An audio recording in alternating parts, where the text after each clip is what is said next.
تو اچھی نماز کے لیے خشوع بھی ضروری ہے اور خضوع بھی ضروری ہے، یعنی انسان کے اندر خشیت ہو، اللہ کا خوف ہو، ایموشنز ہو، جذبات ہو نماز میں. نماز جذبات سے خالی نہ ہو، کیونکہ آپ اپنے خالق سے ایک ملاقات کر رہے ہیں، تو وہ ملاقات جذبات سے بھری ہونی چاہیے. کوشش پوری یہ ہونی چاہیے، اور اس میں عاجزی انکساری ہونی چاہیے، اس میں جھکاؤ ہونا چاہیے، ہمبلنس ہونی چاہیے.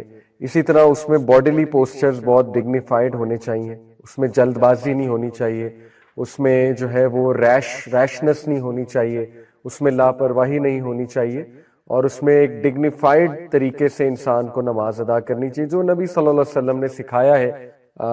ڈفرینٹ پوسچرز ہیں، کھڑے کیسے ہونا ہے، دیکھنا کہاں ہے، نظر کہاں پہ رکھنی ہے، اور ظاہر ہے کہ آپ نے کندھوں کو کیسے رکھنا ہے. نبی صلی اللہ علیہ وسلم نے فرمایا کہ بہترین نماز وہ ہے جس میں کندھے سافٹ ہوں، یعنی بہت ہارڈ نہ ہو، کیونکہ اکڑے ہوئے ہیں کندھے تو پھر یہ ظاہر ہے انسان ویسے بھی کھڑا ہوا اچھا نہیں لگتا اکڑی ہوئی پوزیشن میں. تو آپ اللہ رب العالمین کے سامنے کھڑے ہیں تو جھکا کر کندھے، یہ ایک اچھی پوزیشن نبی صلی اللہ علیہ وسلم نے خود فرما دی. پھر سجدہ، اس کا کیسے پوسچر ہونا چاہیے. 7 بونز پہ ہوتا ہے سجدہ، حدیث ہے، وہ میک شور ساری بونز زمین پر لگ رہی ہیں، جن میں ناک ہے، یہ ہے، باقی ہاتھ ہیں آپ کے، ٹھیک ہے. تو اسی طرح رکوع ہے، رکوع میں کمر سیدھی ہونی چاہیے اور ایک ڈگنیفائڈ پوسچر ہونا چاہیے. تو یہ خضوع کا پارٹ ہے. تو خشوع بھی بہت ضروری ہے نماز کے لیے، اور خضوع بھی بہت ضروری ہے. کچھ احادیث کی طرف ہی آتے ہیں انشاءاللہ، تاکہ سب سے بہترین یہی ہے کہ نبی صلی اللہ علیہ وسلم نے جو خود بتا دیا ہمیں نماز کے بارے میں، وہیں سے ہم موٹیویشن لیں، نماز کے فضائل کے بارے میں جانیں، تو میرے خیال میں اس سے ہماری نماز بہت امپروو ہوگی. یہ حدیث سے سٹارٹ کرتے ہیں کہ نبی صلی اللہ علیہ وسلم نے فرمایا جب ایک شخص نماز کے لیے کھڑا ہوتا ہے تو اس کے گناہ اس کے سر پر، اس کے کندھوں پر آ جاتے ہیں، اور جب وہ رکوع اور سجدہ کرتا ہے تو وہ گناہ سارے گر جاتے ہیں. تو یہ ہمارے لیے بہت ہی موٹیویشنل حدیث ہے. اسی طرح نبی صلی اللہ علیہ وسلم نے فرمایا کہ اگر لوگوں کو اذان کا اور پہلی صف میں کھڑا ہونے کا ریوارڈ پتہ لگ جائے، اذان دینے کا اور پہلی صف میں کھڑا ہونے کی ریوارڈ، تو وہ قرعہ ڈالیں گے ٹو سکیور دیز پریویلیجز. اور اگر انہیں یہ پتہ لگ جائے کہ نماز اول وقت پہ پڑھنے کا کیا ثواب ہے، اول وقت پہ پڑھنے کا، تو وہ ریس لگائیں گے. اور اگر انہیں پتہ لگ جائے کہ عشاء اور فجر کی نماز کا کیا ریوارڈ ہے، تو وہ بھاگ کر آئیں گے، یہاں تک کہ انہیں رینگ کر بھی آنا پڑے تو رینگ کر بھی آئیں گے. یعنی اس سے ثابت ہوا کہ بہت زبردست ریوارڈ ہے. اسی طرح یہ حدیث نبی صلی اللہ علیہ وسلم کی صحیح مسلم کی حدیث ہے، He who offers the Fajr prayer will come under the protection of Allah. جو کوئی بھی فجر کی نماز ادا کرے گا اللہ سبحانہ تعالیٰ کی پروٹیکشن میں آ جائے گا. O son of Adam, beware lest Allah should call you to account in any respect from withdrawing his protection. دیکھیں اب ثابت ہوا کہ اگر آپ کو پروٹیکشن چاہیے اس دن میں تو فجر کی نماز اس کے لیے ضروری ہے. ادروائز کوئی ذمہ نہیں ہے اللہ کا کہ آپ کو پروٹیکشن ملے. یہ حدیث کا مطلب یہ ہے بیسیکلی. اور ویسے بھی آپ دیکھیں نا، فجر کی نماز چھوڑنے کے بہت سے رسک ہیں. شیطان، وہ حدیث آپ نے پڑھی ہوئی ہے، فجر کی نماز جو چھوڑتا ہے تو شیطان اس کے کان میں پیشاب کرتا ہے. تو دیکھیں یہ کیا ہے، یہ میرے نزدیک تو یہ جادو ہے. شیطانی ساری چیزیں جادو سے ریلیٹڈ ہوتی ہیں نا، تو لوگ کہتے ہیں ہم پہ جادو ہو گیا. تو جادو تو تبھی ہو جاتا ہے جب فجر کی نماز چھوٹ جائے. جادو اس سینس میں کہ ایک دھوکے میں انسان رہے اور ڈسیپشن میں رہے، کیونکہ شیطانی عمل شروع میں ہی ہو گیا، صبح ہی ہو گیا. پھر وہ 3 گرہ باندھتا ہے، اور پہلی گرہ کھل جاتی ہے جب انسان اٹھتا ہے، اللہ کا نام لیتا ہے، دعا پڑھتا ہے. دوسری گرہ کھل جاتی ہے جب وہ وضو کرتا ہے. تیسری گرہ کھل جاتی ہے جب وہ نماز ادا کر لیتا ہے. تو یہ گرہ کیا ہے؟ شیطان کی گرہ بھی ایک قسم کا جادو ہی ہے نا. تو بہرحال سوچنے کی بات یہ ہے کہ انسان کہتا ہے میری زندگی ٹھیک نہیں چل رہی، میری زندگی میں برکت نہیں ہے، یا ڈیفیکلٹیز ہیں لائف میں، تو اسے سوچنا چاہیے کہ فجر کی نماز ہی نہیں پڑھ رہا، تو شیطانی عمل تو ہوگا زندگی میں. ٹھیک ہے، ہمارے نبی نے تو بہت کلیئر بتا دیا. تو فجر کی نماز پروٹیکشن ہے، بہت بڑی پروٹیکشن ہے. اور تھرو آؤٹ ہسٹری آپ دیکھیں گے، تھرو آؤٹ ہسٹری جتنی بھی تہذیب آپ کو تہذیبیں ملیں گی، سویلائزیشنز ملیں گی، ان میں صبح میں اٹھنا اور صبح میں اٹھ کے کوئی اسپرچول ایکٹیویٹی کرنا، ایون یوگا کرنا، یہ تو آپ کو ہر طبقے میں ملے گا، ہر اس انسان کی روٹین میں ملے گا جو عقل مند ہے. تو یہ مسلمانوں کو بھی سوچنا چاہیے کہ ہمیں تو سب سے بیسٹ اسپرچول ایکٹیویٹی ملی ہے صبح کے ٹائم پہ، اور وہ نماز ہے.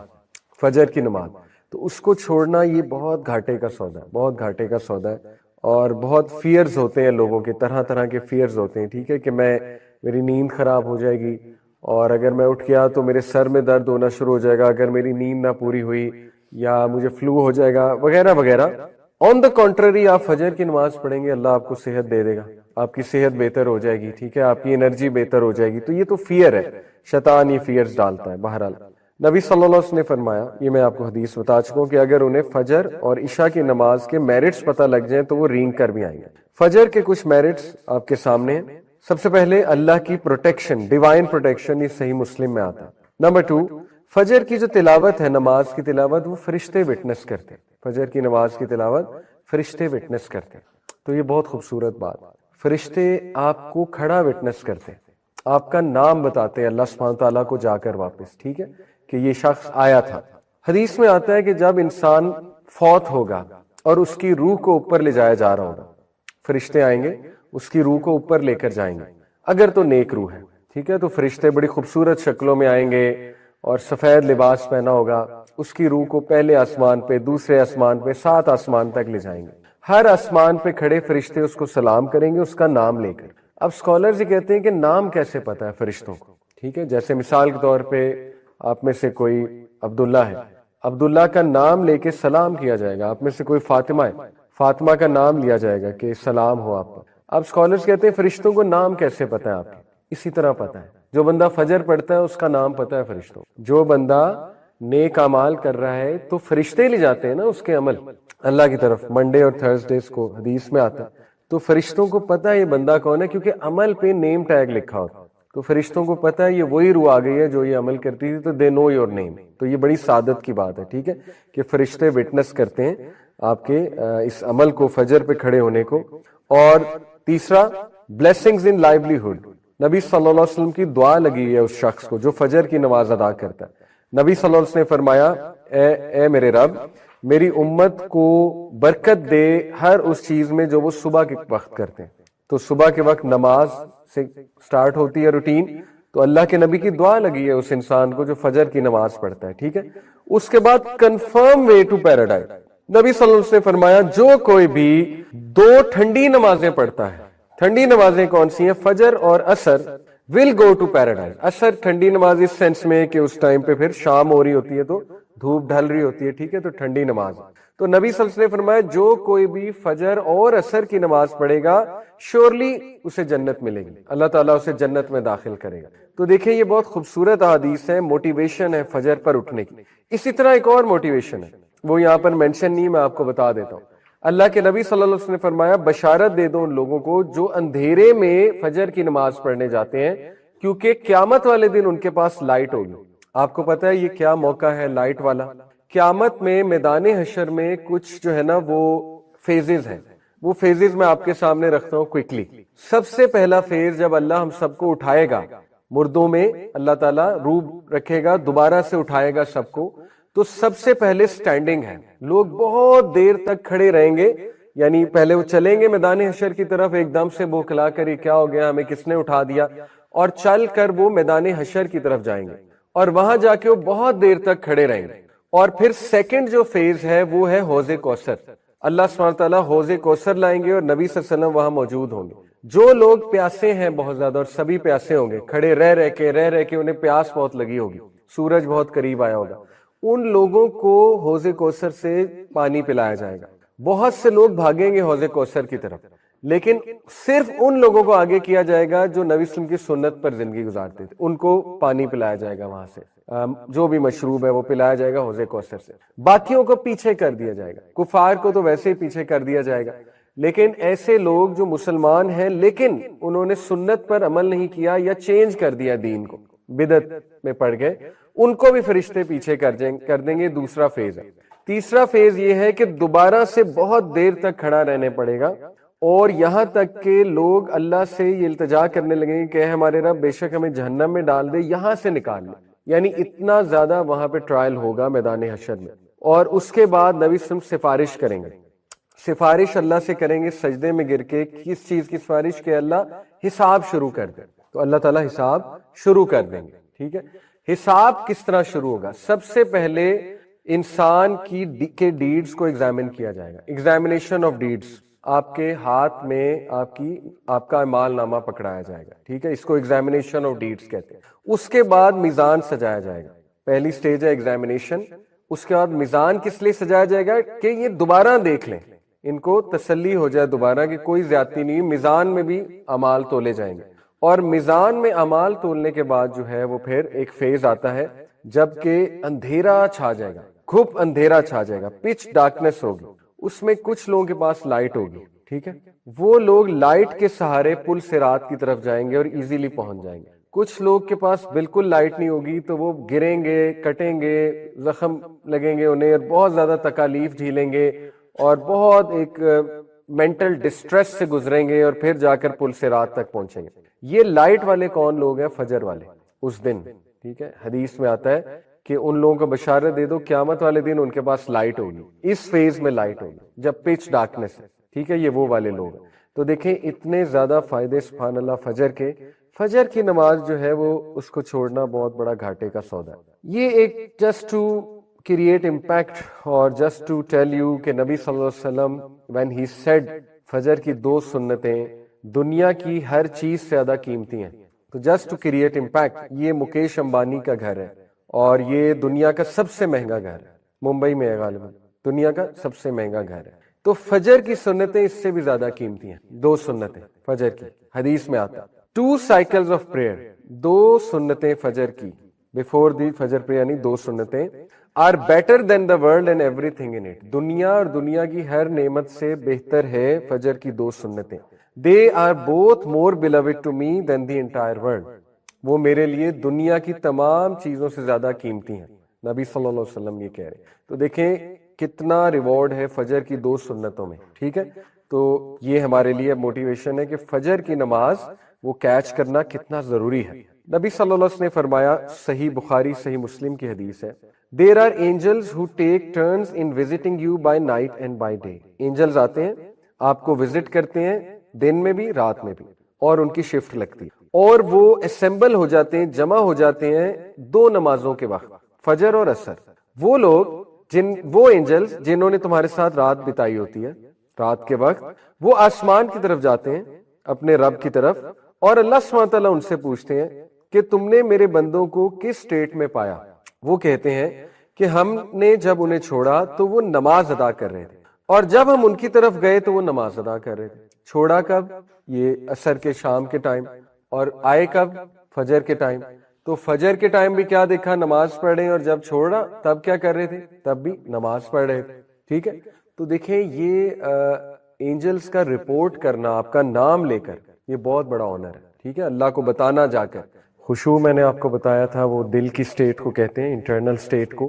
خضوع جو ہے یہ فزیکل سٹیٹ ہے جو باڈیلی پوسچرز ہوتے ہیں، تو اچھی نماز کے لیے خشوع بھی ضروری ہے اور خضوع بھی ضروری ہے، یعنی انسان کے اندر خشیت ہو، اللہ کا خوف ہو، ایموشنز ہو، جذبات ہو نماز میں، نماز جذبات سے خالی نہ ہو، کیونکہ آپ اپنے خالق سے ایک ملاقات کر رہے ہیں، تو وہ ملاقات جذبات سے بھری ہونی چاہیے، کوشش پوری یہ ہونی چاہیے، اور اس میں عاجزی انکساری ہونی چاہیے، اس میں جھکاؤ ہونا چاہیے، ہمبلنس ہونی چاہیے۔ اسی طرح اس میں باڈیلی پوسچرز بہت ڈگنیفائڈ ہونے چاہیے، اس میں جلد بازی نہیں ہونی چاہیے، اس میں جو ہے وہ ریشنس نہیں ہونی چاہیے، اس میں لاپرواہی نہیں ہونی چاہیے، اور اس میں ایک ڈگنیفائڈ طریقے سے انسان کو نماز ادا کرنی چاہیے جو نبی صلی اللہ علیہ وسلم نے سکھایا ہے۔ ڈفرینٹ پوسچرز ہیں، کھڑے کیسے ہونا ہے، دیکھنا کہاں ہے، نظر کہاں پہ رکھنی ہے، اور ظاہر ہے کہ آپ نے کندھوں کو کیسے رکھنا ہے۔ نبی صلی اللہ علیہ وسلم نے فرمایا کہ بہترین نماز وہ ہے جس میں کندھے سافٹ ہوں، یعنی بہت ہارڈ نہ ہو، کیونکہ اکڑے ہوئے ہیں کندھے تو پھر یہ ظاہر ہے انسان ویسے بھی کھڑا ہوا اچھا نہیں لگتا اکڑی ہوئی پوزیشن میں، تو آپ اللہ رب العالمین کے سامنے کھڑے ہیں تو جھکا کر کندھے، یہ ایک اچھی پوزیشن نبی صلی اللہ علیہ وسلم نے خود فرما دی۔ پھر سجدہ، اس کا کیسے پوسچر ہونا چاہیے، 7 بونز پہ ہوتا ہے سجدہ، حدیث ہے، وہ میک شور ساری بونز زمین پر لگ رہی ہیں، جن میں ناک ہے، یہ ہے، باقی ہاتھ ہیں آپ کے، ٹھیک ہے۔ تو اسی طرح رکوع ہے، رکوع میں کمر سیدھی ہونی چاہیے اور ایک ڈگنیفائڈ پوسچر ہونا چاہیے، تو یہ خضوع کا پارٹ ہے۔ تو خشوع بھی بہت ضروری ہے نماز کے لیے، اور خضوع بھی بہت ضروری ہے۔ کچھ احادیث کی طرف ہی آتے ہیں انشاءاللہ، تاکہ سب سے بہترین یہی ہے کہ نبی صلی اللہ علیہ وسلم نے جو خود بتا دیا ہمیں نماز کے بارے میں، وہیں سے ہم موٹیویشن لیں، نماز کے فضائل کے بارے میں جانیں، تو میرے خیال میں اس سے ہماری نماز بہت امپروو ہوگی۔ یہ حدیث سے سٹارٹ کرتے ہیں کہ نبی صلی اللہ علیہ وسلم نے فرمایا جب ایک شخص نماز کے لیے کھڑا ہوتا ہے تو اس کے گناہ اس کے سر پر، اس کے کندھوں پر آ جاتے ہیں، اور جب وہ رکوع اور سجدہ کرتا ہے تو وہ گناہ سارے گر جاتے ہیں۔ تو یہ ہمارے لیے بہت ہی موٹیویشنل حدیث ہے۔ اسی طرح نبی صلی اللہ علیہ وسلم نے فرمایا کہ اگر لوگوں کو اذان کا اور پہلی صف میں کھڑا ہونے کا ریوارڈ پتہ لگ جائے، اذان دینے کا اور پہلی صف میں کھڑا ہونے کی ریوارڈ، تو وہ قرعہ ڈالیں گے ٹو سکیور دیز پریویلیجز، اور اگر انہیں یہ پتہ لگ جائے کہ نماز اول وقت پہ پڑھنے کا کیا ثواب ہے، اول وقت پہ پڑھنے کا، تو وہ ریس لگائیں گے، اور اگر انہیں پتہ لگ جائے کہ عشاء اور فجر کی نماز کا کیا ریوارڈ ہے تو وہ بھاگ کر آئیں گے، یہاں تک کہ انہیں رینگ کر بھی آنا پڑے تو رینگ کر بھی آئیں گے۔ یعنی اس سے ثابت ہوا کہ بہت زبردست ریوارڈ ہے۔ اسی طرح یہ حدیث نبی صلی اللہ علیہ وسلم کی صحیح مسلم کی حدیث ہے، He who offers the Fajr prayer will come under the protection of Allah۔ جو کوئی بھی فجر کی نماز ادا کرے گا اللہ سبحانہ تعالیٰ کی پروٹیکشن میں آ جائے گا۔ O son of Adam, beware lest Allah should call you to account in any respect from withdrawing his protection۔ دیکھیں اب ثابت ہوا کہ اگر آپ کو پروٹیکشن چاہیے اس دن میں تو فجر کی نماز اس کے لیے ضروری ہے، ادروائز کوئی ذمہ نہیں ہے اللہ کا کہ آپ کو پروٹیکشن ملے۔ یہ حدیث کا مطلب یہ ہے بیسیکلی۔ اور ویسے بھی آپ دیکھیں نا، فجر کی نماز چھوڑنے کے بہت سے رسک ہیں۔ شیطان، وہ حدیث آپ نے پڑھی ہوئی ہے، فجر کی نماز جو چھوڑتا ہے تو شیطان اس کے کان میں پیشاب کرتا ہے۔ تو دیکھیں یہ کیا ہے، یہ میرے نزدیک تو یہ جادو ہے۔ شیطانی ساری چیزیں جادو سے ریلیٹڈ ہوتی ہیں نا، تو لوگ کہتے ہیں ہم پہ جادو ہو گیا، تو جادو تو تبھی ہو جاتا ہے جب فجر کی نماز چھوٹ جائے۔ جادو اس سینس میں کہ ایک دھوکے میں انسان رہے اور ڈسیپشن میں رہے، کیونکہ شیطانی عمل شروع میں ہی ہو گیا، صبح ہی ہو گیا۔ پھر وہ 3 گرہ باندھتا ہے، اور پہلی گرہ کھل جاتی ہے جب انسان اٹھتا ہے، اللہ کا نام لیتا ہے، دعا پڑھتا ہے۔ دوسری گرہ کھل جاتی ہے جب وہ وضو کرتا ہے۔ تیسری گرہ کھل جاتی ہے جب وہ نماز ادا کر لیتا ہے۔ تو یہ گرہ کیا ہے؟ شیطان کی گرہ بھی ایک قسم کا جادو ہی ہے نا۔ تو بہرحال سوچنے کی بات یہ ہے کہ انسان کہتا ہے میری زندگی ٹھیک نہیں چل رہی، میری زندگی میں برکت نہیں ہے، یا ڈیفیکلٹیز ہیں لائف میں، تو اسے سوچنا چاہیے کہ فجر کی نماز ہی نہیں پڑھ رہا، تو شیطانی عمل تو ہوگا زندگی میں، ٹھیک ہے۔ ہمارے نبی نے تو بہت کلیئر بتا دیا۔ تو فجر کی نماز پروٹیکشن ہے، بہت بڑی پروٹیکشن ہے۔ اور تھرو آؤٹ ہسٹری آپ دیکھیں گے، تھرو آؤٹ ہسٹری جتنی بھی تہذیب آپ کو تہذیبیں ملیں گی، سویلائزیشنز ملیں گی، ان میں صبح میں اٹھنا اور صبح میں اٹھ کے کوئی اسپرچول ایکٹیویٹی کرنا، ایون یوگا کرنا، یہ تو آپ کو ہر طبقے میں ملے گا، ہر اس انسان کی روٹین میں ملے گا جو عقل مند ہے۔ تو یہ مسلمانوں کو بھی سوچنا چاہیے کہ ہمیں تو سب سے بیسٹ اسپرچول ایکٹیویٹی ملی ہے صبح کے ٹائم پہ، اور وہ نماز ہے، فجر کی نماز۔ تو اس کو چھوڑنا یہ بہت گھاٹے کا سودا ہے، بہت گھاٹے کا سودا ہے۔ اور بہت فیئرز ہوتے ہیں لوگوں کے، طرح طرح کے فیئرز ہوتے ہیں، ٹھیک ہے، کہ میری نیند خراب ہو جائے گی، اور اگر میں اٹھ گیا تو میرے سر میں درد ہونا شروع ہو جائے گا اگر میری نیند نہ پوری ہوئی، یا مجھے فلو ہو جائے گا وغیرہ وغیرہ۔ آن دا کنٹرری آپ فجر کی نماز پڑھیں گے، اللہ آپ کو صحت دے دے گا، آپ کی صحت بہتر ہو جائے گی، ٹھیک ہے، آپ کی انرجی بہتر ہو جائے گی۔ تو یہ تو فیئر ہے، شیطان یہ فیئرز ڈالتا ہے۔ بہرحال نبی صلی اللہ علیہ وسلم نے فرمایا، یہ میں آپ کو حدیث بتا چکا ہوں، کہ اگر انہیں فجر اور عشاء کی نماز کے میرٹس پتہ لگ جائیں تو وہ رینگ کر بھی آئیں گے۔ فجر کے کچھ میرٹس آپ کے سامنے ہیں۔ سب سے پہلے اللہ کی پروٹیکشن، ڈیوائن پروٹیکشن، یہ صحیح مسلم میں آتا ہے۔ نمبر 2، فجر کی جو تلاوت ہے، نماز کی تلاوت، وہ فرشتے وٹنس کرتے ہیں۔ فجر کی نماز کی تلاوت فرشتے وٹنس کرتے ہیں، تو یہ بہت خوبصورت بات۔ فرشتے آپ کو کھڑا وٹنس کرتے ہیں، آپ کا نام بتاتے ہیں اللہ سبحانہ تعالیٰ کو جا کر واپس، ٹھیک ہے، کہ یہ شخص آیا تھا۔ حدیث میں آتا ہے کہ جب انسان فوت ہوگا اور اس کی روح کو اوپر لے جایا جا رہا ہوگا، فرشتے آئیں گے، اس کی روح کو اوپر لے کر جائیں گے، اگر تو نیک روح ہے، ٹھیک ہے۔ تو فرشتے بڑی خوبصورت شکلوں میں آئیں گے اور سفید لباس پہنا ہوگا، اس کی روح کو پہلے آسمان پہ، دوسرے آسمان پہ، 7 آسمان تک لے جائیں گے۔ ہر آسمان پہ کھڑے فرشتے اس کو سلام کریں گے، اس کا نام لے کر۔ اب اسکالرز یہ کہتے ہیں کہ نام کیسے پتہ ہے فرشتوں کو، ٹھیک ہے، جیسے مثال کے طور پہ آپ میں سے کوئی عبداللہ ہے، عبداللہ کا نام لے کے سلام کیا جائے گا۔ آپ میں سے کوئی فاطمہ ہے، فاطمہ کا نام لیا جائے گا کہ سلام ہو آپ پر۔ اب اسکالرز کہتے ہیں فرشتوں کو نام کیسے پتہ ہے آپ کے؟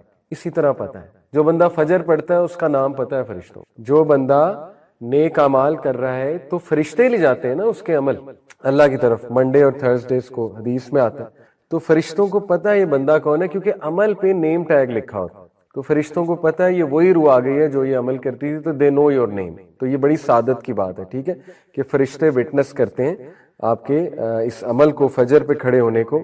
اور تیسرا، بلیسنگز ان لائیولیہڈ. نبی صلی اللہ علیہ وسلم کی دعا لگی ہے اس شخص کو جو فجر کی نماز ادا کرتا ہے.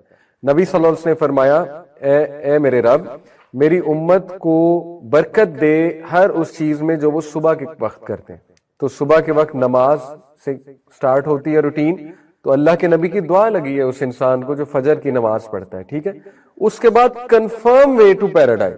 نبی صلی اللہ علیہ وسلم نے فرمایا جو کوئی بھی 2 ٹھنڈی نمازیں پڑھتا ہے، ٹھنڈی نمازیں کون سی ہیں؟ فجر اور عصر، ول گو ٹو پیراڈائز. عصر ٹھنڈی نماز اس سینس میں کہ اس ٹائم پہ پھر شام ہو رہی ہوتی ہے تو دھوپ ڈھل رہی ہوتی ہے، ٹھیک ہے، تو ٹھنڈی نماز. تو نبی صلی اللہ علیہ وسلم نے فرمایا جو کوئی بھی فجر اور عصر کی نماز پڑھے گا شیورلی اسے جنت ملے گی، اللہ تعالیٰ اسے جنت میں داخل کرے گا. تو دیکھیں یہ بہت خوبصورت احادیث ہے، موٹیویشن ہے فجر پر اٹھنے کی. اسی طرح ایک اور موٹیویشن ہے، وہ یہاں پر مینشن نہیں، میں آپ کو بتا دیتا ہوں. اللہ کے نبی صلی اللہ علیہ وسلم نے فرمایا بشارت دے دو ان لوگوں کو جو اندھیرے میں فجر کی نماز پڑھنے جاتے ہیں، کیونکہ قیامت والے دن ان کے پاس لائٹ ہوگی. آپ کو پتا ہے یہ کیا موقع ہے لائٹ والا؟ قیامت میں میدان حشر میں کچھ جو ہے نا وہ فیزز ہیں، وہ فیزز میں آپ کے سامنے رکھتا ہوں کوئکلی. سب سے پہلا فیز جب اللہ ہم سب کو اٹھائے گا، مردوں میں اللہ تعالیٰ روح رکھے گا، دوبارہ سے اٹھائے گا سب کو، تو سب سے پہلے سٹینڈنگ ہے. لوگ بہت دیر تک کھڑے رہیں گے، یعنی پہلے وہ چلیں گے میدان حشر کی طرف، ایک دم سے بوکھلا کر یہ کیا ہو گیا، ہمیں کس نے اٹھا دیا، اور چل کر وہ میدان حشر کی طرف جائیں گے اور وہاں جا کے وہ بہت دیر تک کھڑے رہیں گے. اور پھر سیکنڈ جو فیز ہے وہ ہے حوض کوثر. اللہ سبحانہ تعالیٰ حوض کوثر لائیں گے اور نبی صلی اللہ علیہ وسلم وہاں موجود ہوں گے. جو لوگ پیاسے ہیں بہت زیادہ، اور سبھی پیاسے ہوں گے، کھڑے رہ کے انہیں پیاس بہت لگی ہوگی، سورج بہت قریب آیا ہوگا، ان لوگوں کو حوض کوثر سے پانی پلایا جائے گا. بہت سے لوگ بھاگیں گے حوض کوثر کی طرف، لیکن صرف ان لوگوں کو آگے کیا جائے گا جو نبی صلی اللہ علیہ وسلم کی سنت پر زندگی گزارتے تھے. ان کو پانی پلایا جائے گا وہاں سے، جو بھی مشروب ہے وہ پلایا جائے گا حوض کوثر سے. باقیوں کو پیچھے کر دیا جائے گا، کفار کو تو ویسے ہی پیچھے کر دیا جائے گا، لیکن ایسے لوگ جو مسلمان ہیں لیکن انہوں نے سنت پر عمل نہیں کیا یا چینج کر دیا دین کو، بدعت میں پڑ گئے، ان کو بھی فرشتے پیچھے کر دیں گے. دوسرا فیز ہے. تیسرا فیز یہ ہے کہ دوبارہ سے بہت دیر تک کھڑا رہنے پڑے گا، اور یہاں تک کہ لوگ اللہ سے یہ التجا کرنے لگیں گے کہ اے ہمارے رب بے شک ہمیں جہنم میں ڈال دے، یہاں سے نکال لے. یعنی اتنا زیادہ وہاں پہ ٹرائل ہوگا میدان حشر میں. اور اس کے بعد نبی صلی اللہ علیہ وسلم سفارش کریں گے، سفارش اللہ سے کریں گے سجدے میں گر کے. کس چیز کی سفارش؟ کہ اللہ حساب شروع کر دے. تو اللہ تعالیٰ حساب شروع کر دیں گے، ٹھیک ہے. حساب کس طرح شروع ہوگا؟ سب سے پہلے انسان کے ڈیڈز کو ایگزامن کیا جائے گا. ایگزامینیشن آف ڈیڈز، آپ کے ہاتھ میں آپ کا اعمال نامہ پکڑایا جائے گا، ٹھیک ہے، اس کو ایگزامینیشن آف ڈیڈز کہتے ہیں. اس کے بعد میزان سجایا جائے گا. پہلی سٹیج ہے ایگزامینیشن. اس کے بعد میزان کس لیے سجایا جائے گا؟ کہ یہ دوبارہ دیکھ لیں، ان کو تسلی ہو جائے دوبارہ کہ کوئی زیادتی نہیں. میزان میں بھی اعمال تولے جائیں گے، اور میزان میں اعمال تولنے کے بعد جو ہے وہ پھر ایک فیز آتا ہے جب کہ اندھیرا چھا جائے گا، گھپ اندھیرا چھا جائے گا، پچ ڈارکنس ہوگی. اس میں کچھ لوگوں کے پاس لائٹ ہوگی، ٹھیک ہے، وہ لوگ لائٹ کے سہارے پل صراط کی طرف جائیں گے اور ایزیلی پہنچ جائیں گے. کچھ لوگ کے پاس بالکل لائٹ نہیں ہوگی تو وہ گریں گے، کٹیں گے، زخم لگیں گے انہیں، اور بہت زیادہ تکالیف جھیلیں گے اور بہت ایک مینٹل ڈسٹریس سے گزریں گے، اور پھر جا کر پل صراط تک پہنچیں گے. یہ لائٹ والے کون لوگ ہیں؟ فجر والے اس دن، ٹھیک ہے. حدیث میں آتا ہے کہ ان لوگوں کو بشارت دے دو قیامت والے دن ان کے پاس لائٹ ہوگی، اس فیز میں لائٹ ہوگی جب پچ ڈارکنس ہے، ٹھیک ہے. یہ وہ والے لوگ ہیں. تو دیکھیں اتنے زیادہ فائدے سبحان اللہ فجر کے. فجر کی نماز جو ہے وہ اس کو چھوڑنا بہت بڑا گھاٹے کا سودا ہے. یہ ایک جسٹ ٹو کریٹ امپیکٹ اور جسٹ ٹو ٹیل یو کہ نبی صلی اللہ علیہ وسلم when he said فجر کی 2 سنتیں دنیا کی ہر چیز سے زیادہ قیمتی ہیں. تو جسٹ ٹو کریٹ امپیکٹ، یہ مکیش امبانی کا گھر ہے اور یہ دنیا کا سب سے مہنگا گھر ہے، ممبئی میں ہے غالباً، دنیا کا سب سے مہنگا گھر ہے.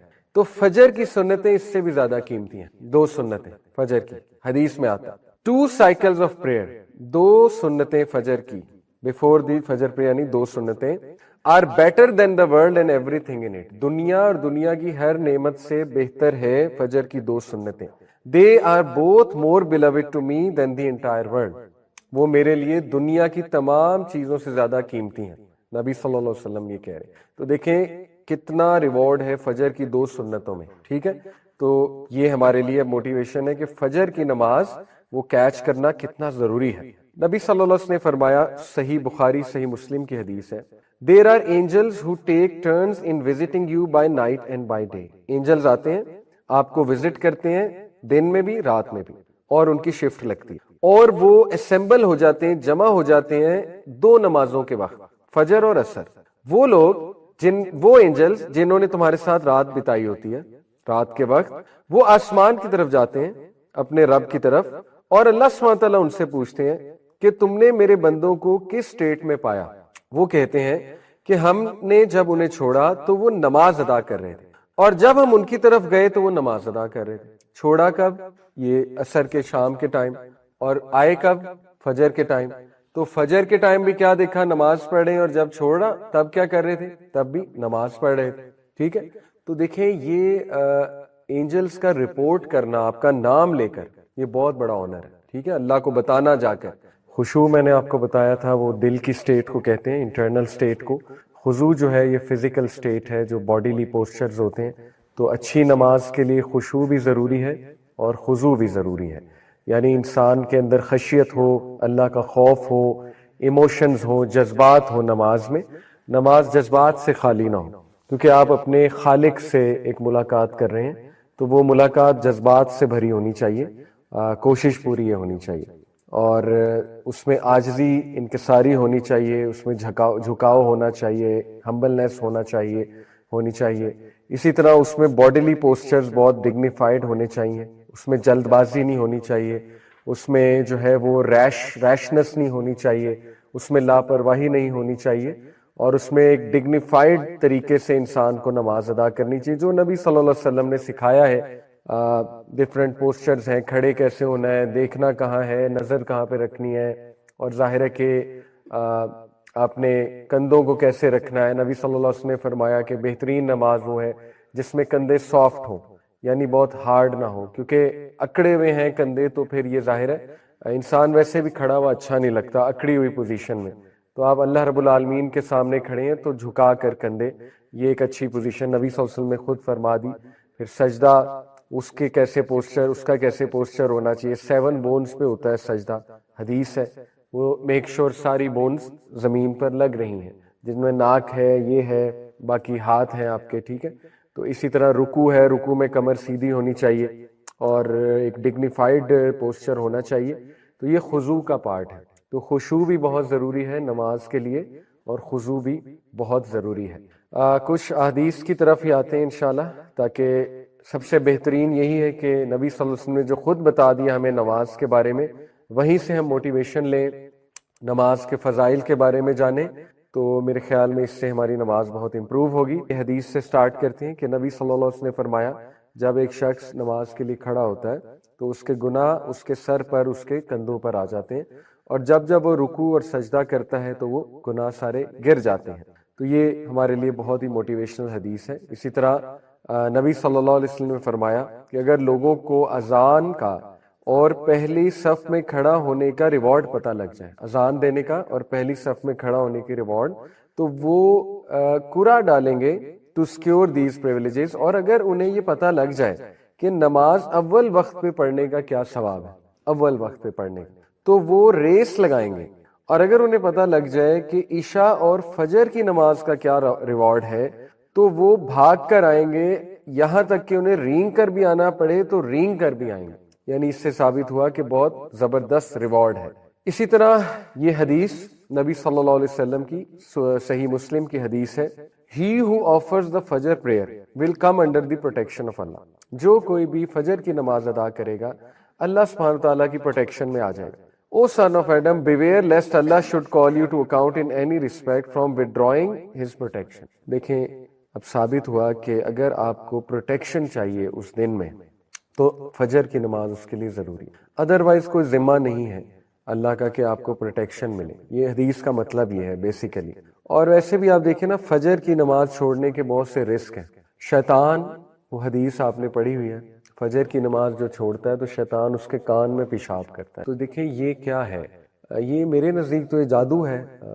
شیطانی ساری چیزیں جادو سے ریلیٹڈ ہوتی ہیں نا، تو لوگ کہتے ہیں ہم پہ جادو ہو گیا. تو جادو تو تبھی ہو جاتا ہے جب فجر کی نماز چھوٹ جائے. جادو اس سینس میں کہ ایک دھوکے میں انسان رہے اور ڈسیپشن میں رہے، کیونکہ شیطانی عمل شروع میں ہی ہو گیا، صبح ہی ہو گیا.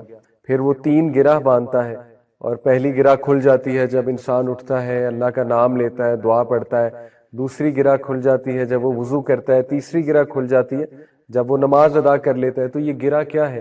شیطان کی گرہ بھی ایک قسم کا جادو ہی ہے نا. تو بہرحال سوچنے کی بات یہ ہے کہ انسان کہتا ہے میری زندگی ٹھیک نہیں چل رہی، میری زندگی میں برکت نہیں ہے، یا ڈیفیکلٹیز ہیں لائف میں، تو اسے سوچنا چاہیے کہ فجر کی نماز ہی نہیں پڑھ رہا تو شیطانی عمل تو ہوگا زندگی میں. ٹھیک ہے، ہمارے نبی نے تو بہت کلیئر بتا دیا. تو فجر کی نماز پروٹیکشن ہے، بہت بڑی پروٹیکشن ہے. اور تھرو آؤٹ ہسٹری آپ دیکھیں گے، تھرو آؤٹ ہسٹری جتنی بھی تہذیب آپ کو تہذیبیں ملیں گی، سویلائزیشنز ملیں گی، ان میں صبح میں اٹھنا اور صبح میں اٹھ کے کوئی اسپرچل ایکٹیویٹی کرنا، ایون یوگا کرنا، یہ تو آپ کو ہر طبقے میں ملے گا، ہر اس انسان کی روٹین میں ملے گا جو عقل مند ہے. تو یہ مسلمانوں کو بھی سوچنا چاہیے کہ ہمیں تو سب سے بیسٹ اسپرچل ایکٹیویٹی ملی ہے صبح کے ٹائم پہ، اور وہ نماز ہے، فجر کی نماز. تو اس کو چھوڑنا یہ بہت گھاٹے کا سودا ہے، بہت گھاٹے کا سودا ہے. اور بہت فیئرز ہوتے ہیں لوگوں کے، طرح طرح کے فیئرز ہوتے ہیں. ٹھیک ہے، کہ میری نیند خراب ہو جائے گی، اور اگر میں اٹھ گیا تو میرے سر میں درد ہونا شروع ہو جائے گا اگر میری نیند نہ پوری ہوئی، یا مجھے فلو ہو جائے گا وغیرہ وغیرہ. آن دا کنٹرری آپ فجر کی نماز پڑھیں گے، اللہ آپ کو صحت دے دے گا، آپ کی صحت بہتر ہو جائے گی. ٹھیک ہے، آپ کی انرجی بہتر ہو جائے گی. تو یہ تو فیئر ہے، شیطان یہ فیئرز ڈالتا ہے. بہرحال نبی صلی اللہ علیہ وسلم نے فرمایا، یہ میں آپ کو حدیث بتا چکا ہوں، کہ اگر انہیں فجر اور عشاء کی نماز کے میرٹس پتہ لگ جائیں تو وہ رینگ کر بھی آئیں گے. فجر کے کچھ میرٹس آپ کے سامنے ہیں. سب سے پہلے اللہ کی پروٹیکشن، ڈیوائن پروٹیکشن، یہ صحیح مسلم میں آتا ہے. نمبر 2، فجر کی جو تلاوت ہے، نماز کی تلاوت، وہ فرشتے وٹنس کرتے ہیں. فجر کی نماز کی تلاوت فرشتے وٹنس کرتے ہیں. تو یہ بہت خوبصورت بات، فرشتے آپ کو کھڑا وٹنس کرتے ہیں، آپ کا نام بتاتے ہیں اللہ سبحانہ تعالیٰ کو جا کر واپس. ٹھیک ہے، کہ یہ شخص آیا تھا. حدیث میں آتا ہے کہ جب انسان فوت ہوگا اور اس کی روح کو اوپر لے جایا جا رہا ہوگا، فرشتے آئیں گے اس کی روح کو اوپر لے کر جائیں گے، اگر تو نیک روح ہے. ٹھیک ہے، تو فرشتے بڑی خوبصورت شکلوں میں آئیں گے اور سفید لباس پہنا ہوگا، اس کی روح کو پہلے آسمان پہ، دوسرے آسمان پہ، 7 آسمان تک لے جائیں گے. ہر آسمان پہ کھڑے فرشتے اس کو سلام کریں گے اس کا نام لے کر. اب اسکالرز یہ کہتے ہیں کہ نام کیسے پتا ہے فرشتوں کو؟ ٹھیک ہے، جیسے مثال کے طور پہ آپ میں سے کوئی عبداللہ ہے، عبداللہ کا نام لے کے سلام کیا جائے گا. آپ میں سے کوئی فاطمہ ہے، فاطمہ کا نام لیا جائے گا کہ سلام ہو آپ پر. اب اسکالرز کہتے ہیں فرشتوں کو نام کیسے پتا ہے آپ کے؟ اسی طرح پتا ہے، جو بندہ فجر پڑھتا ہے اس کا نام پتا ہے فرشتوں. جو بندہ نیک اعمال کر رہا ہے تو فرشتے لے جاتے ہیں نا اس کے عمل اللہ کی طرف، منڈے اور تھرسڈیز کو حدیث میں آتا ہے. تو فرشتوں کو پتا ہے یہ بندہ کون ہے، کیونکہ عمل پہ نیم ٹیگ لکھا ہوتا.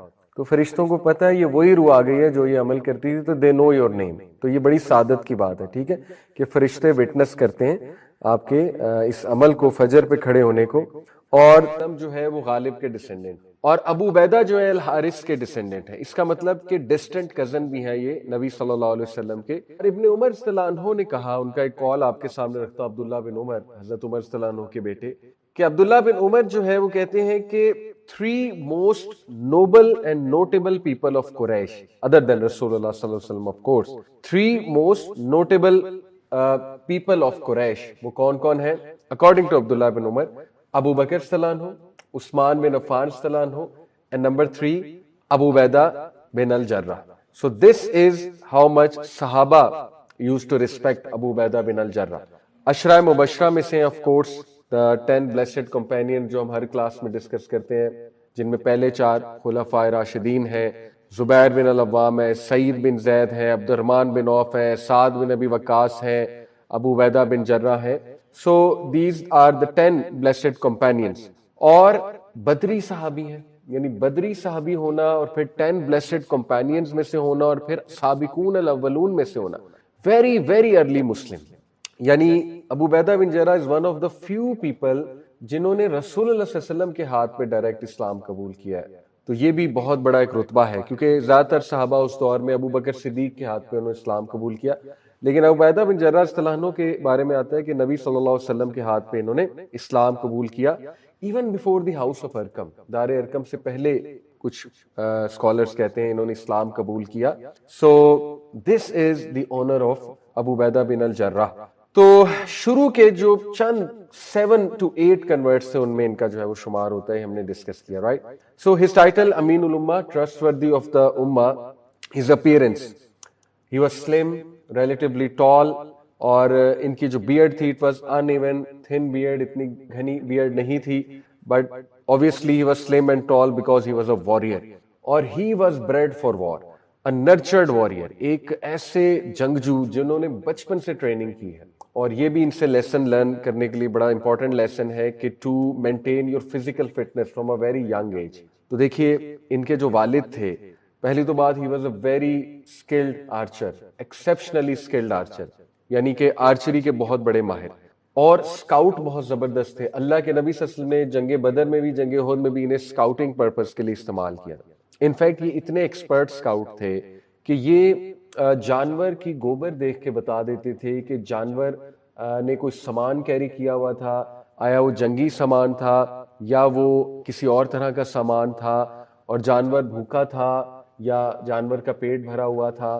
اور انفیکٹ یہ فٹ پرنٹس دیکھ کر، فٹ پرنٹس کاؤنٹ کر کے بتا دیتے تھے کہ کتنے جانور دشمن لے کر آیا، دشمن کی فوج میں کتنے جانور، اور انفیکٹ دشمن کے نمبر بھی بتا دیتے تھے. تو یہ ان کے اسکاؤٹنگ سکلز تھے اور بہت پھرتیلے تھے. آپ کو اسکاؤٹنگ سکلز جو ہے ان کے لیے پھرتیلا پن جو ہے وہ بڑا ضروری ہوتا ہے. تو دیٹ از وائی اللہ کے نبی صلی اللہ علیہ وسلم چوز ہم. تو ایز فار ایز ان کے بیٹل سکلز آر کنسرن، تو بچپن سے دیکھیں ان کی ٹریننگ کیا تھی. بیفور دی ایج آف 5 سال کی عمر سے پہلے ان کے والد نے انہیں اسکواٹس نکالنا سکھایا. کیسے؟ ٹو ٹیک 2 ہیوی آبجیکٹس، یعنی شولڈر پہ رکھ کے 2 ہیوی آبجیکٹ اسکواٹس نکالنا. اور اسکواٹس نکالنا ویسے بڑا مشکل ہے، تو ہیوی آبجیکٹس رکھ کے it is even more difficult. ظاہر ہے بھائی لوگوں کو جم یاد آئے گا. پھر اس کے بعد ان کے والد نے انہیں سکھایا کہ how to pull heavy animals while at the same time throwing a spear, یعنی ہیوی اینیملز کو پل کرنا، وہ بھی یہاں پہ کندھے پہ کوئی رسی لگا کے، مے بی کسی بیل کو یا کیمل کو، کسی بھی ہیوی اینیمل کو پل کرنا، اور پل کرتے ہوئے اسپیئر کو تھرو کرنا.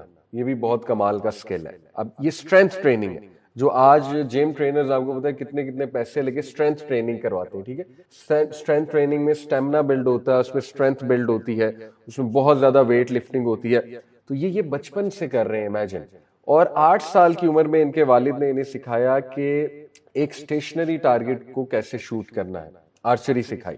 اور اس کے بعد by the age of 10 he mastered, not only learned, he mastered how to shoot a target while riding an animal، یعنی گھوڑے پہ چلتے ہوئے کس طرح سے ایک اسٹیشنری آبجیکٹ کو شوٹ کرنا. 12 سال کی عمر میں انہوں نے ماسٹر کر لیا how to shoot at a moving target while he was on a moving animal، یعنی خود موو کرتے ہوئے موونگ ٹارگٹ کو شوٹ کرنا. یہ ایون مور ڈیفیکلٹ ہے. تو 12 سال کی عمر میں ان کا نشانہ اتنا پکا ہو گیا کہ چلتے ہوئے جانور کو، خود بھی گھوڑے پہ ہیں، گھوڑا بھاگ رہا ہے اور آگے سے کوئی چیز بھاگ رہی ہے، تو اس کو شوٹ کرنا، وہ بھی پن پوائنٹ شوٹ کرنا، رائٹ ان دا سینٹر شوٹ کرنا، یہ بہت بڑی بات ہوتی ہے. تو یہ ان کے آپ دیکھ لیجئے کہ سکلز تھے بچپن سے. سو میں نے آپ کو بتایا ان کے اسکاؤٹنگ سکل بہت امیزنگ تھے. سو اس کے علاوہ he did both migration. Abu Ubaidah bin Jarrah is one of the great صحابہ جنہوں نے ہجرت حبشہ بھی کی ہے اور ہجرت مدینہ بھی کی ہے. ہجرت حبشہ although یہ سیکنڈ بیچ میں گئے تھے، لیکن یہ کہ he has the honor of doing both ہجرہ. اس کے بعد ہی participated in every single battle، جتنے غزوات ہوئے ہیں، بلکہ جو سیریا، وہ جو ایک ایکسپیڈیشن کو کہتے ہیں، تو جتنے بھی ایکسپیڈیشنز ہوتے تھے اپارٹ فرام غزوات، نبی صلی اللہ علیہ وسلم جو ہے وہ کچھ ایکسپیڈیشنز بھیجا کرتے تھے عرب ٹرائبس کی طرف، ان کو زیادہ تر لیڈ ابو عبیدہ بن جراح نے کی. تو اس کا مطلب ہے کہ he was very prized warrior. اللہ کے نبی صلی اللہ علیہ وسلم ان کی بڑی قدر کرتے تھے as a commander, as a warrior. تو ان کے بارے میں مختلف جو ہے ایکسپیڈیشنز اور ان کے غزوات میں جو کارنامے ہیں ان کا ذکر آتا ہے. کچھ میں آپ کے سامنے رکھتا ہوں انشاءاللہ. سب سے پہلے تو غزوہ بدر کا جو ایونٹ ملتا ہے ان کے بارے میں، although اس میں تھوڑا سا اختلاف ہے کہ he ended up killing his own father اور اگر تو یہ روایات کو ٹھیک مان لیا جائے، جو کہ ابن کثیر جو ہے اس کو ٹھیک کہتے ہیں اور مینشن کرتے ہیں کہ انہوں نے اپنے ہی والد کے خلاف لڑا اور ان کو مارا بھی، بیٹل بدر میں والد مشرک تھے، لیکن یہ کہ یہ ایک اختلافی پوائنٹ ہے. بٹ اینی وے میں آپ کو بتانا چاہ رہا ہوں کہ صحابہ کے لیے سب سے امپورٹنٹ جو ہے وہ bond of brotherhood, Islamic bond of brotherhood تھا. ان کے لیے رشتے میٹر نہیں کرتے تھے. اگر چلے مان لیں ہم کہ یہ واقعہ بھی اختلافی ہے، درست نہیں ہے، پھر بھی وی ہیو ادر انسیڈنٹس جس میں ہمیں صحابہ کا نظر آتا ہے کہ انہوں نے اپنے بھائیوں کے خلاف لڑے ہیں اور اپنے بھائیوں کو کہا، ایسے ڈائلاگز کہے کہ تم میرے بھائی نہیں ہو، میرے بھائی جو اس وقت ہیں وہ مسلمان ہیں، کیونکہ میرا ان کے ساتھ رشتہ خونی رشتے سے بھی بڑھ کر ہے. بٹ بیٹل آف احد میں سبحان اللہ جو ان کا کردار ہے، ویری ایموشنل، ویری امیزنگ، کہ خبر جب پھیلی اللہ کے نبی صلی اللہ علیہ وسلم کو سراؤنڈ کر لیا گیا، ایک بھگدڑ مچی، خالد بن ولید نے پیچھے سے آ کے اٹیک کیا، تو آپ کو پتا ہے کہ اللہ کے نبی صلی اللہ علیہ وسلم کو 3 چوٹیں لگی اور the third one was the most severe. جو خبیث تھا، اس کا نام بھی میرے ذہن سے نکل گیا، جس نے اللہ کے نبی صلی اللہ علیہ وسلم کے چہرے پہ تلوار ماری بہت زور سے، اور ہمارے نبی نے ہیلمٹ پہنا ہوا تھا، تو ہیلمٹ کا وہ جو مٹیریل تھا، وہ نوکیلا جو مٹیریل تھا سارا، وہ کھب گیا ہمارے نبی کے چیک پہ اور خون بہنے لگا ہمارے نبی کے چیک سے. It was very painful obviously. تو that was the most سیویئرسٹ of injuries. باقی ہمارے نبی کے دندان مبارک ایک انجری میں شہید ہوئے اور ایک انجری ہمارے نبی صلی اللہ علیہ وسلم کے سر پر تھی، لیکن یہ والی سب سے سیویئر تھی. تو ابو عبیدہ بن جرہ جو ہیں، ابو بکر صدیق کہتے ہیں کہ جب اس طرح کا سین میں نے دیکھا، دور سے میں نے ڈھونڈ لیا اللہ کے نبی صلی اللہ علیہ وسلم کو، کہ صحابہ ور ایکچولی فائنڈنگ اللہ کے نبی کا، اللہ کے نبی کا، سب کی یہی توجہ تھی. تو وہ کہتے ہیں میں نے جب ڈھونڈ لیا اللہ کے نبی کو، تو میرے سے پہلے ایک شخص وہاں پہنچ گیا، مجھے لگا طلحہ ہے، لیکن it was Abu Ubaidah bin جرہ. تو ابو عبیدہ جب وہاں پہنچے، نبی صلی اللہ علیہ وسلم کو اس حالت میں دیکھا، خون بہ رہا ہے، تو ابو بکر صدیق بھی تھے وہاں پہ، وہ بھی پہنچ گئے تھے، ان سے اجازت لی کہ آپ مجھے اجازت دیجئے، میں یہ آنر لینا چاہتا ہوں کہ اپنے نبی کے گال سے میں اس کو نکالوں اور اپنے نبی کو راحت دوں. تو ابو بکر صدیق نے انہیں اجازت دی. ثابت ہوتا ہے کہ ابو بکر صدیق کا سٹیٹس بہت تھا صحابہ کے سامنے، یعنی وہ اجازت لے رہے ہیں ابو بکر صدیق سے. تو بہرحال ابو بکر صدیق نے اجازت دی، تو ابو عبیدہ بن جرہ نے اپنے دانتوں سے بڑا زور لگا کے، پورا زور اپنے دانتوں پہ لیا، اس کو پش کیا تاکہ نبی صلی اللہ علیہ وسلم پہ زور نہ آئے، اور اس کے نتیجے میں ان کا ایک دانت ٹوٹ گیا، اور اس کے بعد انہوں نے دوبارہ زور لگایا دوسری سائڈ سے، تو دوسرا دانت ٹوٹ گیا. تو ان کے جو فرنٹ کے 2 ٹیتھ تھے، جو کہ بڑے امپورٹنٹ ٹیتھ ہیں کھانے پینے کے حوالے سے بھی اور ویسے بھی خوبصورتی اور وجاہت کے حوالے سے، کہ اگر فرنٹ 2 ٹیتھ نہ ہو، اور اس وقت ڈینٹسٹ تو نہیں ہوتے تھے کہ نکلی ٹیتھ لگا دیں، تو ظاہر ہے ان کے فرنٹ 2 ٹیتھ جو ہے وہ ساری عمر کے لیے دے گاٹ لاسٹ. اور پھر جب یہ بولتے ہوں گے تو ظاہر ہے انسان جیسے ان کا وجاہت کھو دیتا ہے، لیکن صحابہ کے لیے میٹر نہیں کرتا تھا، وہ تو پوری جان دینے کے لیے تیار تھے، تو ٹیتھ کیا تھے ان کے لیے.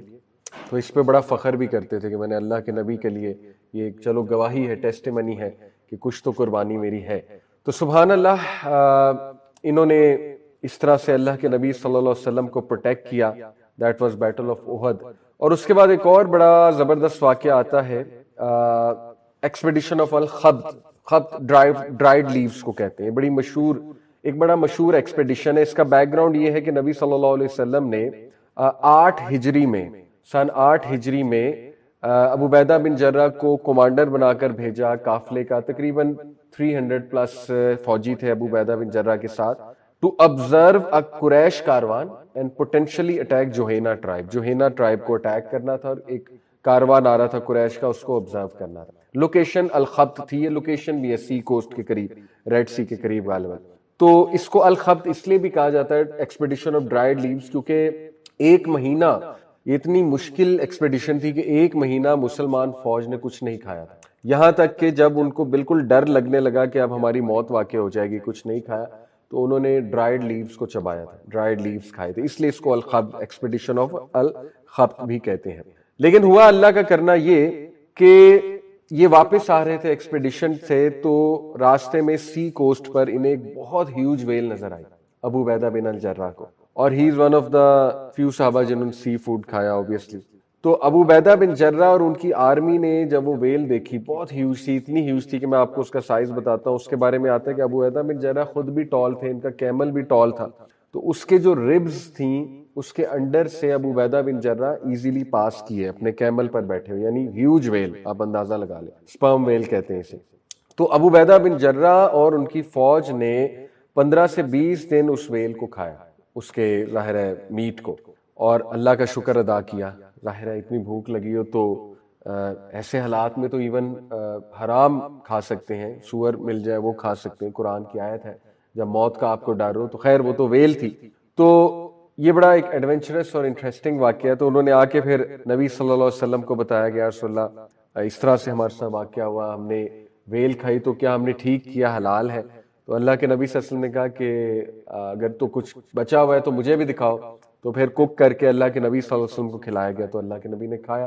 اس سے ثابت ہوا کہ حلال ہے، خود بھی کھایا اللہ کے نبی نے. تو یعنی this is one of the rare moment جب اللہ کے نبی نے سی فوڈ کھایا صلی اللہ علیہ وسلم. تو بہرحال اس کے بعد ایک واقعہ آتا ہے بہت ہی امیزنگ عمر بن العاص کے ساتھ. ان کا واقعہ یہ ہے کہ غزوہ مؤتہ کے بعد اللہ کے نبی صلی اللہ علیہ وسلم نے اگین کچھ ایکسپیڈیشنز بھیجے. تو ایک ایکسپیڈیشن کا انویژن کرنی تھی ایک پرٹیکولر ٹرائب کی، تو ان کے خلاف اب عمر بن العاص کو بھیجا جو بالکل نئے نئے مسلمان ہوئے. اور حضرت عمر جو ہے یہ بھی بڑے آپ کو پتہ ہے جید صحابی ہیں، اور بڑا ان کا سٹیٹس ہے، اور کمال واریر بھی تھے. بعد میں یہ حضرت عمر کے دور میں گورنر بھی بنے ایجپٹ کے، یہیں سے آپ ان کے سٹیٹس کا اندازہ لگا لیں.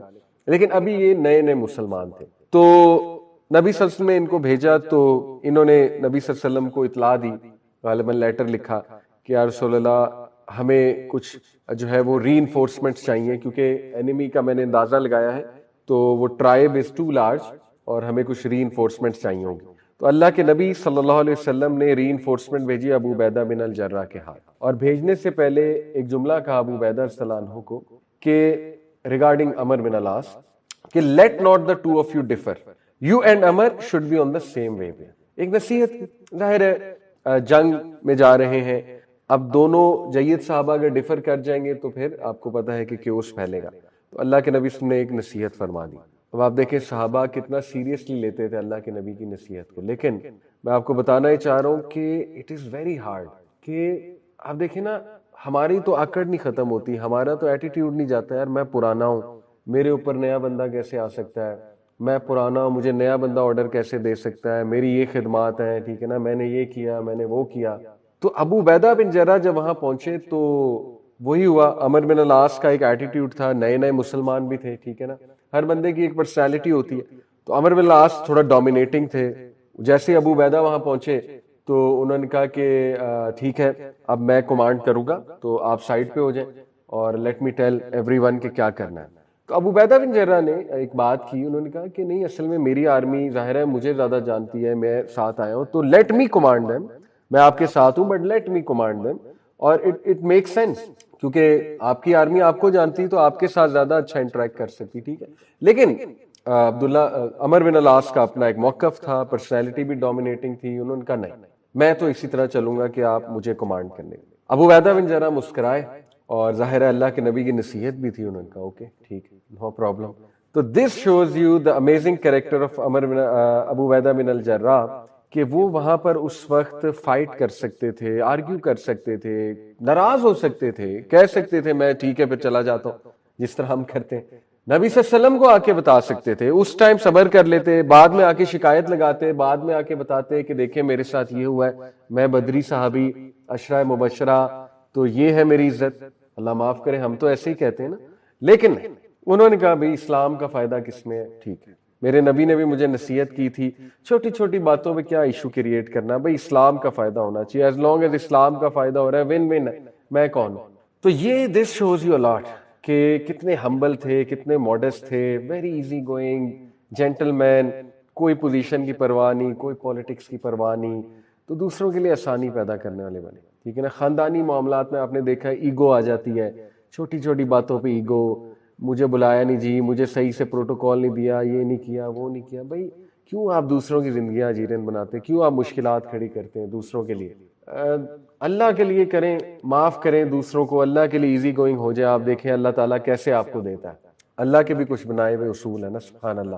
سو دیٹ واز ہز کریکٹر. اور کانکویسٹ آف مکہ پہ سبحان اللہ ان کے بارے میں آتا ہے کہ he was leading the way for رسول اللہ، دس از اے بگ آنر. یعنی جو فرنٹ پہ ہوتا تھا سینٹرل فلینک، 3 فلینکس تھے، right flank, left flank, central flank. Central flank میں بذات خود اللہ کے نبی تھے اور ان کے آگے ابو عبیدہ بن الجرہ تھے لیڈنگ دا وے.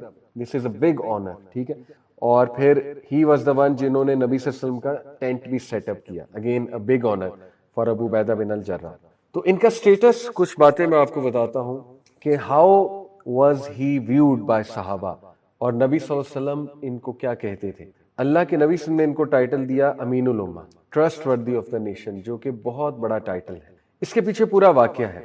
نجران کے کرسچنز کا واقعہ آپ لوگوں نے سنا ہوگا. وہ آئے اور آ کر پھر مباہلہ، وہ جو پورا ایک وہ قرآن مجید کی ایک آیت سے ثابت ہے کہ اللہ نے کہا نا کہ ٹھیک ہے انہیں کہو لاؤ اپنے بیویوں کو بچوں کو، ہم بھی لاتے ہیں، قسم کھاتے ہیں اللہ کی کہ جھوٹوں پر اللہ کی لعنت، سم تھنگ لائک دس، یا ہمیں موت آ جائے. تو وہ پیچھے ہٹ گئے اس سے مباہلہ سے کہ نہیں، ان کو پتا تھا ہم نہیں ہے حق پہ، تو وہ انہوں نے یہ قسم نہیں کھائی. اس کے بعد یہ نجران کے جو کرسچن تھے انہوں نے نبی صلی اللہ علیہ وسلم سے ریکویسٹ کی کہ یا محمد صلی اللہ علیہ وسلم آپ ایسا کریں کہ ایک ڈسپیوٹ سالور، ایک نیوٹرل پرسن ہمیں دے دیں جو ہمارے معاملات یا کچھ ایسے چیزیں جب پنچایت والے معاملات ہوتے ہیں اس میں ایز اے نیوٹرل پرسن بیٹھ کے ہمارے معاملات کو حل کرا دیا کرے، یعنی ان شارٹ ایز اے جج بھیج دیں ہماری طرف. تو دے یوز ٹو ٹرسٹ مسلم. سبحان اللہ. تو اللہ کے نبی صلی اللہ علیہ وسلم نے رسپانس میں کہا کہ ٹھیک ہے، I will choose someone strong and also mature and sensible, wise and trustworthy. کیا کیا کہا؟ strong, mature, sensible, wise, trustworthy. یعنی ان شارٹ میں ایسے انسان کو چوز کروں گا جو قوی ہے، اسٹرانگ ہے اور امین بھی ہے. تو یہ بہت بڑے ٹائٹل ہیں. اور عمر صلی اللہ عنہ اس وقت وہاں پریزنٹ تھے، بات سن رہے تھے، مسجد میں بات ہو رہی تھی. تو عمر صلی اللہ عنہ کہتے ہیں کہ میرے دل میں کبھی بھی خواہش نہیں آئی کہ مجھے کسی چیز کے لیے چوز کیا جائے سوائے اس مومنٹ. اس لیے نہیں کوئی دنیاوی پوزیشن تھی، اس لیے کہ میں اپنے نبی کے منہ سے سننا چاہتا تھا کہ میں کبھی اور امین ہوں، یعنی ایک خوشی محسوس کرنا چاہتا تھا، کیونکہ حضرت عمر کے بارے میں بہت کہا جاتا تھا.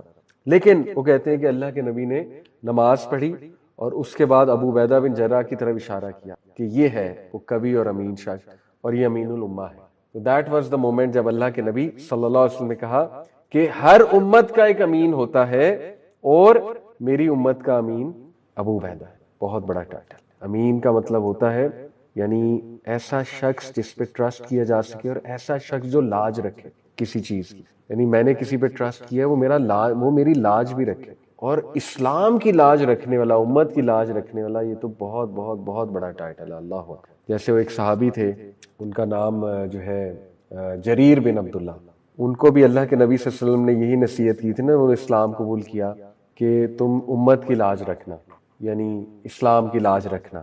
تو سبحان اللہ وہ اتنی لاج رکھتے تھے اور اتنا فائدہ امت کا سوچتے تھے. یعنی اللہ کے نبی نے نصیحت کی تھی کہ امت کا فائدہ سوچنا، اتنا کہ ایک دن سائیڈ واقعہ آپ کو سنا رہا ہوں، انہوں نے گھوڑا خریدنا تھا. تو گھوڑے خریدنے سے پوچھا کتنے کا ہے، اس نے کہا 400 درہم کا.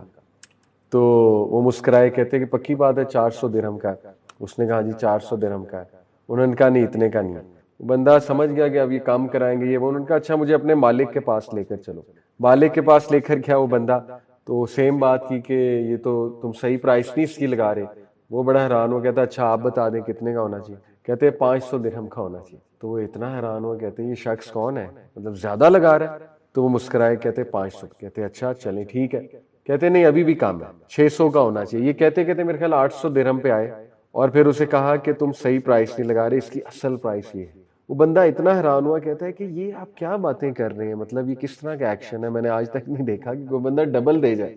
پھر ان کا میرے نبی نے مجھے نصیحت کی تھی امت کا فائدہ سوچ. تو اس لیول پہ صحابہ نبی صلی اللہ علیہ وسلم کی بات کی لاج رکھتے تھے. تو یہی ابو عبیدہ بن الجرح اس لیول پہ امت کی انہوں نے لاج رکھی کہ حضرت عمر صلی اللہ علیہ وسلم جب ان کو وزٹ کیا، یروشلم جب گئے حضرت عمر کیز لینے، تو جب ان کے گھر گئے، حضرت عمر کی عادت تھی گھر میں چھاپا مارنا ایک دم.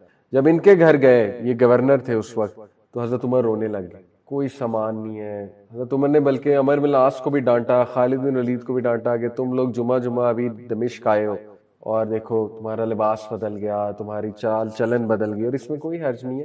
ظاہر ہے ایز لانگ ایز آپ زکوٰۃ دیتے ہیں تو you can spend a good life.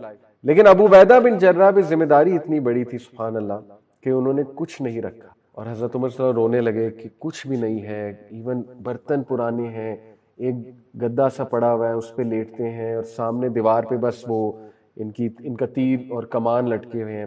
تو رونے لگے اور کہا ابو عبیدہ دنیا نے ہر ایک کو چینج کر دیا, ہم سب کو چینج کر دیا سوائے تیرے, اور آپ واقعی امین الامت, یعنی آپ نے حق نبھا دیا اپنے ٹائٹل کا. تو یہ حضرت عمر دیکھیں ان کو کتنا ہائی ریگارڈ کرتے تھے, یہاں تک کہ ایک بار صحابہ بیٹھے ہوئے تھے اور ڈسکشن ہو رہی تھی واٹ از یور گریٹسٹ وش. جیسے اکثر ہم بیٹھتے ہیں دوستوں کے ساتھ یہ سوال کرتے ہیں آپ کی گریٹسٹ وش کیا ہے, تو اسی طرح حضرت عمر بھی تشریف فرما تھے وہاں, غالباً ان کے دور خلافت کی بات ہے. تو صحابہ نے حضرت عمر سے پوچھا امیر المومنین آپ کی کیا گریٹسٹ وش ہے, تو انہوں نے کہا میری گریٹسٹ وش یہ ہے کہ I have a room full of Abu Ubaidah bin جرہ, کہ میرے پاس ابو عبیدہ بن جرہ جیسے شخص ہو, لوگ ہوں, رجال ہوں, ایک پورے روم. تو دس شوز یو کہ حضرت عمر ان کو کتنا ہائی ریگارڈ کرتے تھے. اور حضرت عمر صلی اللہ عنہ نے ان کو باقاعدہ, یہاں سے بھی اندازہ لگا لیں ان کے سٹیٹس کا, کہ اپنی شہادت کے وقت 6 لوگوں کو مقرر کیا کہ اپنے میں سے چوز کر لینا خلیفہ. اور ان 6 کو پتہ کیا کہا کہ اگر ابو عبیدہ زندہ ہوتا تو میں تمہارا سوچتا بھی نہ, تم 6 کا, اور اگر اللہ مجھ سے پوچھتا ابو عبیدہ کو خلیفہ کیوں بنایا ہے, تو میں اللہ کا جواب دیتا کہ اللہ میں نے اس شخص کو خلیفہ بنایا جس کو تیرے نبی امین الامہ کہہ کر. تو آپ سوچیں کہ حضرت عمر جیسا شخص اتنا ریگارڈ کر رہا ہے ابو عبیدہ بن جرہ کا کہ میں سوچتا بھی نہ. اسی طرح حضرت عائشہ صدیقہ سے سوال ہوا, ایک اسٹوڈنٹ نے سوال کیا, ان کے اسٹوڈنٹ نے, کہ یہ بتائیے اما عائشہ کہ اگر رسول اللہ صلی اللہ علیہ وسلم کسی کو منہ سے نومینیٹ کر کے جاتے, ایک اندازہ لیا اما عائشہ کا, اور یہ اما عائشہ کا ویو ہے, اگر منہ سے کسی کو نومینیٹ کر کے جاتے اپنے بعد لیڈر آف دا مسلمین تو کس کو کرتے, تو اما عائشہ نے صحیح فرمایا ابو بکر صدیق. انہوں نے کہا اچھا اس کے بعد کس کو کرتے, اگر سپوز وہ نہیں پھر کس کو کرتے, کہا حضرت عمر عمر صلی اللہ عنہ کو. کہا اچھا وہ نہیں تو پھر کون, کہا Abu Ubaidah bin Jarrah. And she said rightly so, کیونکہ حضرت عمر خود کہہ رہے ہیں میں ابو عبیدہ کو بنا کر جاتا, تو شی سیڈ رائٹلی سو. تو دس از دا ریگارڈ ابو عبیدہ بن الجرہ کا.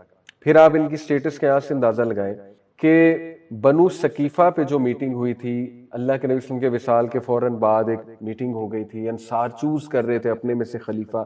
کچھ لوگ اس کو بڑا نیگیٹو پورٹرے کرتے ہیں, اللہ ہدایت دے, لیکن اٹ واز ویری امپورٹنٹ کہ جید صحابہ ابو بکر عمر وہ گئے وہاں پہ, اور تیسرے کس کو لے کر گئے, ابو عبیدہ بن جرہ. یہاں سے اب اندازہ لگائیں کہ جن کو ابو بکر عمر ساتھ لے کر جا رہے ہیں ان صحابی کا سٹیٹس کیا ہوگا. اور ان کے سٹیٹس کے یہاں سے اندازہ لگائیں ابو بکر صلی اللہ عنہ نے ہاتھ کن کا کھڑا کیا, عمر کا اور ابو عبیدہ بن جرہ کا, کہ اگر تم نے چوز ہی کرنا ہے کسی کو مسلم لیڈر اپنے میں سے تو ان کو چوز کرو.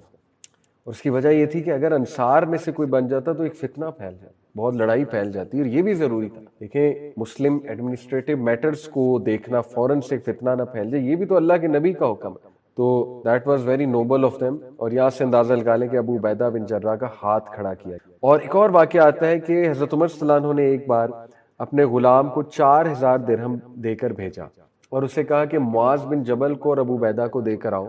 اور معاذ بن جبل بھی تب دمشق میں تھے, اور کہا کہ نوٹ کرنا وہ اس کا کیا کرتے ہیں اور واپس آ کے مجھے بتانا, اور بونس ہے, انہیں کہنا بونس ہے امیر المومنین کی طرف سے. تو غلام گیا, ابو عبیدہ بن جرہ کو بھی دیا, معاذ بن جبل کو. کیا دیکھتا ہے معاذ بن جبل نے فوراً چیریٹی کر دی, لیکن ان کی وائف پیچھے سے بولی کچھ رکھ لے, اینڈ رائٹلی سو. تو کچھ انہوں نے رکھ لی, باقی سب چیریٹی کر دی. سیم ابو عبیدہ بن جرہ کے پاس کے ابو عبیدہ بن جرہ نے سارے اسی وقت نکال دیے, چیریٹی کر دی. غلام نے آ کے حضرت عمر صلی اللہ عنہ کو بتایا, واپس آ کے حضرت عمر صلی اللہ عنہ مسکرائے, اللہ کا شکر ادا کیا, کہا کہ الحمدللہ جو میرا گمان تھا وہ سچ ہوا, یعنی جو میں اپنے بھائیوں کے بارے میں گمان کرتا تھا وہ سچ ہوا. حالانکہ اس میں مسئلہ کوئی نہیں تھا, بونس پیسہ تھا, رکھ لینا چاہیے تھا, لیکن امین الامہ امت کا سوچتے تھے ہمیشہ. تو بہرحال just to wind up how he died as a martyr.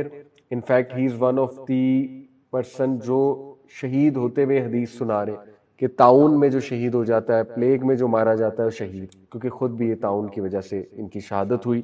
تو واقعہ یہ کہ الرمادہ پریزنٹ ڈے عراق کا جو علاقہ ہے وہاں پہ فیمن آیا, ایک بہت میسو فیمن آیا 18 ہجری میں, اور مسلم ور ایکچولی اپروچنگ اینٹولیا. مسلم کانکسٹ اس دور میں بہت زیادہ ہو رہی تھی, اور اینٹولیا جو ہے ٹرکی کا علاقہ ہے, تو وہاں سے آگے پھر پروسیڈ کرنا تھا قسطنطنیہ اور ابو Ubaidah bin جرہ was very excited, کیونکہ اللہ کے نبی کی پیشن گوئی تھی کہ قسطنطنیہ جو کہ بائزنٹائن امپائر تھا اس وقت, وہ بھی فتح ہوگا. تو صحابہ کی تو یہ خواہش تھی نا, زیادہ زیادہ اللہ ہم سے کام لے لے, لیکن اللہ کا کرنا ایسے ہوا, یہ فیمن آ گیا, بہت بڑی قحط سالی آ گئی. حضرت عمر صلی اللہ علیہ وسلم نے شورا بلائی. شورا بھی کس کی بلائی؟ بدری صحابہ, ابو عبیدہ بن جرہ بھی اس میں تھے, اور ڈیسیجن لیا سب سے ڈسکس کر کے کہ ابھی ہم اس مارکے کو روک دیں, ابھی ایڈمنسٹریٹو پرابلم آیا ہوا ہے, ہمارے لوگ بھوکے مر رہے ہیں, تو let's work on them. Abu Ubaidah didn't take it well, اور ظاہر ہے اس لیے اختلاف کیا کیونکہ وہ بہت زیادہ ان کے اندر ایکسائٹمنٹ تھی. تو انہوں نے کہا امیر المومنین یہ کام ہو سکتا ہے, لیکن ساتھ میں یہ بھی ہو سکتا ہے کہ ہم وہاں جائیں, جا کے جہاد کریں. تو یہاں تک کہہ دیا کہ امیر المومنین کیا ہم اللہ کی قدر سے بھاگ رہے ہیں, یعنی اللہ نے قدر کیا ہے کہ ہم جائیں وہاں. تو حضرت عمر بھی عالم تھے, انہوں نے خوبصورت جواب دیا. انہوں نے کہا نہیں, انہوں نے کہا ہاں, ہم اللہ کی قدر سے, اللہ کی قدر